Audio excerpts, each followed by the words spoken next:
un día jueves, creo que pueden coincidir conmigo, pues parecería ser que no había nada que apuntara que fuera un día noticioso, probablemente algo de agenda legislativa y de repente el miércoles en la noche se desata un vendaval en Perú y de algún modo desata una serie de noticias internacionales. Y estos últimos 2 días me parece que es la crisis política más importante de América del Sur que he visto yo, por lo menos desde los levantamientos en Venezuela, entre la transición entre Maduro y Chávez, y creo que no es un tema menor, Eduardo.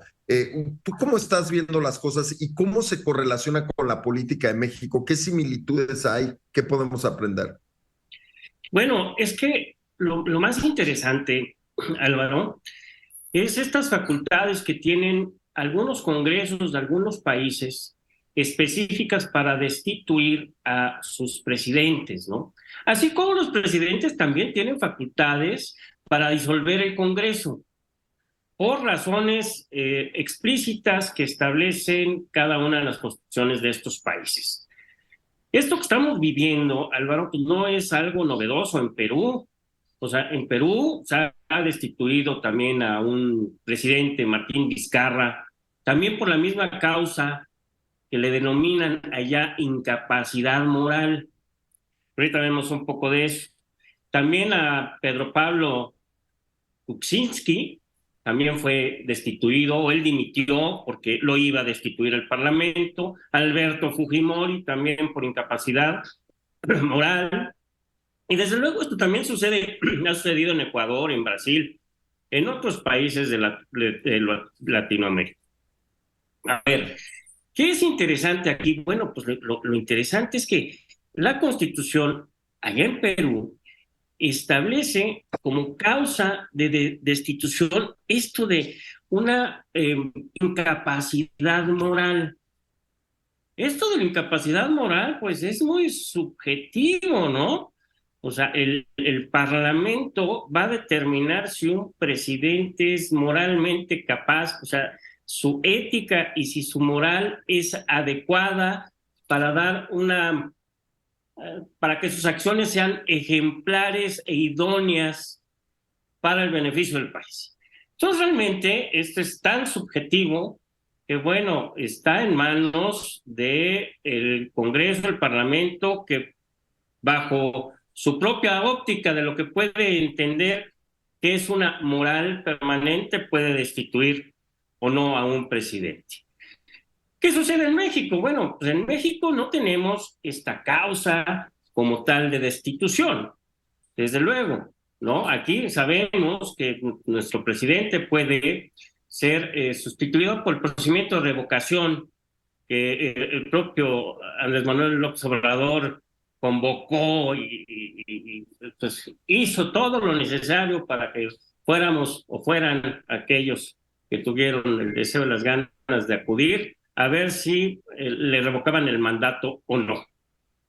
Fuera de eso, bueno, pues el presidente aquí puede pedir licencia, una licencia permanente, cosa respecto a la cual el Senado tendrá que aceptar que solo puede ser por causas graves, o en aquellos casos en donde el presidente pues no puede continuar en sus funciones, ya sea por muerte o por una incapacidad absoluta, en donde tenemos procedimientos específicos para que sea sustituido el presidente, ¿no?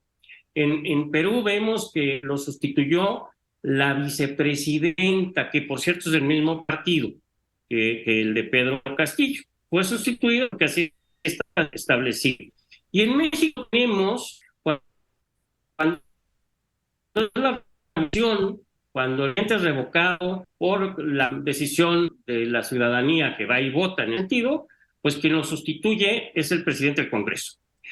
Mientras cuando el presidente deja de estar en funciones en México, por las causas que les digo, si es dentro de, bueno, primero es sustituido por el secretario de Gobernación y luego el Congreso se convierte en un órgano electoral que hace lo necesario para establecer un presidente interino o un presidente sustituto según sea el tiempo que lleve el presidente. Y como una destitución en México para el presidente, bueno, pues como ustedes saben, hubo una reforma en 2021 en el que el presidente dejó de tener fuero. Pues, él mismo la promovió para que pueda ser juzgado por cualquier delito, pero este es un juicio ante el Senado. O sea, el Senado se convierte en un jurado de sentencia y le debe llevar todo un juicio.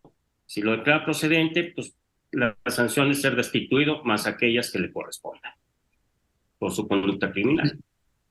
Muy bien, Guillermo, tú querías decir algo.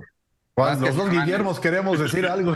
Guillermo, sí, pero Eduardo dijo, voy a aprovechar que no está Eduardo y voy a dar toda mi idea completa. Guillermo, platícame. Guillermo Hernández. Hernández.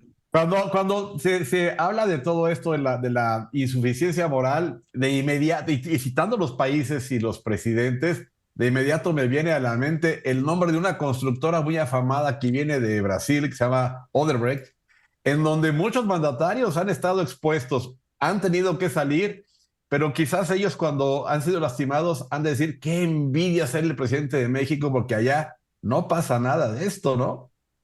Aquí no pasa nada, tienes razón. Y sí hubo quien también fue destituido por Odebrecht.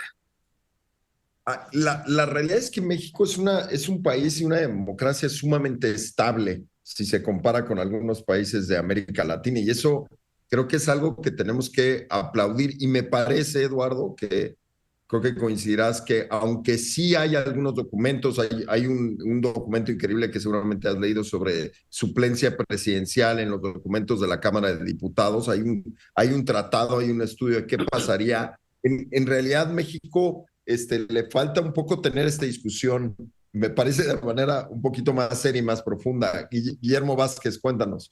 Sí, pero recordemos que después de la revolución, todo el esquema jurídico se conforma precisamente para que no maten al presidente. Por eso en este país no hay vicepresidente, porque la forma de arreglar las cosas en aquella época era a balazos y quedan muchas ambigüedades respecto de cómo sustituirlo. En las legislaturas pasadas, tanto del Senado como de la Cámara, particularmente Mario Fabio Beltrones puso el tema en la mesa, incluso hablando de presidente y un jefe de gobierno, pero pues no trascendió. Y en el caso de Perú, lo que sí hay que decir, pues si hablamos de conducta inmoral, es que Castillo ya estaba acusado de fraudes y de actos de corrupción muy claros, y que lo que él trata de hacer es darse un autogolpe de Estado, y lo que yo celebro de la sociedad peruana es que ni el ejército, ni la sociedad, ni la clase política le siguió el juego. En todo caso, creo que a pesar de los grandes problemas que hay en Perú, ahí la sociedad sí le entendió muy bien a lo que estaba pasando en ese momento. Exactamente. Bueno, es que pasaron 3 horas, Guillermo, entre que el presidente, en ese momento Castillo, estaba decretando la disolución, a que la vicepresidenta lo estuviera reemplazando. Y creo que Eduardo toca el tema central. Esto ya ha pasado en Perú. Entonces, también hay una memoria histórica institucional. Eduardo, ¿quieres concluir?